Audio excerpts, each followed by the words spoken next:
of you have liked to be number one then, Evo? I would have preferred. I mean, if I had to pick between number one and number two. No, Okay. just who would you have liked to be number one? Forget about the list. Who would you have liked to be number one other than Paul Wall? I would have. No, I'm just gonna go by this list. I would have. Okay. I would have preferred Young M.A. You would have put Young M.A as number one person who popped and faded, even though Young M.A just released an album last year. Yeah. Okay. Because it's still faded.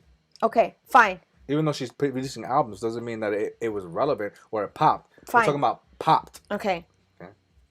Popped and faded means that they are no longer relevant at all. She just released an album. Did you happen to go on Spotify and see how many streams that her last album had? Nope. Okay, so that is why I'm telling you that her to get the number one spot is not the right spot. Okay. She got hella streams on that last album, so she's What's still... hella streams? Oh my God. Okay, here we go. We're about to go on Spotify right now, and we're going to look up how many streams that she has gotten. Okay. Just one of the songs off of her last album, okay, got almost 80 million streams. 80 million, Evo. So for you to say that she should take the number one spot, I disagree with you on that. 80 million streams. Could you imagine how many dollars or cents she's making on each stream? Let's say that she's getting, I don't know. Let's say that she's getting. But see, I feel like that even if you're not getting airplay, Okay. you're not. It's really not popping. Okay.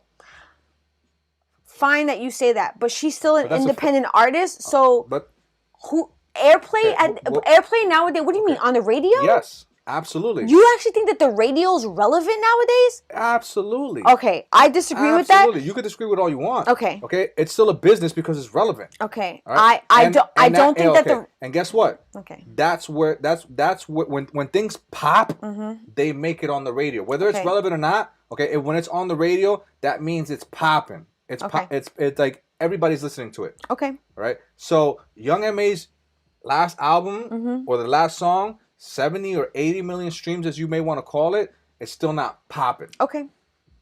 So, But the fact that you want to put her above Paul Wall that hasn't had an album in the last decade blows my mind. Paul Wall he hasn't had an album in the last decade because of when he came out.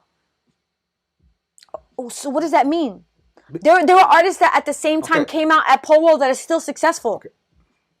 When you put when you put them on a timeline, okay, from when Paul Wall came out, okay, and he released his albums, if you put that much time in front of Young M.A, I will guarantee you that she won't have any albums by the end of that. Okay, she's already put out more albums than Paul Wall. Okay, we're talking about a timeline. Okay, fine, but she's already still put out more albums than him. I understand that. So in that time frame, in a decade, in a decade. Okay, so in a decade, right? So once Young M.A has been an artist for a decade, I would like to see the albums that she's putting out at the end of that decade. Like you're expecting Paul Wall to be putting out albums at the end of a decade. Okay. So at this point, she's been putting out albums since 2015. So she's already 6 years into the game. So in another 4 years, you think she's gonna be like not as relevant as Paul Wall? See. Okay. 4 years. 4 years. 4 years for an artist is like a decade. Fine. Whatever the case may be. Paul Wall has not put in an album in more than a decade. All right. So for you to think that she should get the number one spot over Paul Wall, I will fight you that until to the end. You could fight me till the end. Well, that's why Paul Wall got number one. Listen, we can go do